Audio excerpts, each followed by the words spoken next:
દ્વારકાધીશ મંદિરમાં ધજા ચડાવવા માટેની પ્રોસેસ શું છે? તમામ દર્શક મિત્રોને આશીષ મીનના જય દ્વારકાધીશ.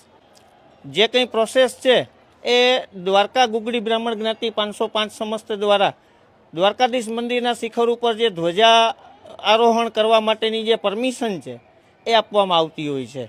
અત્યારની હાલની પરિસ્થિતિની જો હું વાત કરું તો અત્યારના 2034ની સાલ સુધીનું એટલે કે 10 વર્ષ સુધીનું બુકિંગ ઓલરેડી કમ્પ્લીટ થઈ ચૂક્યું છે.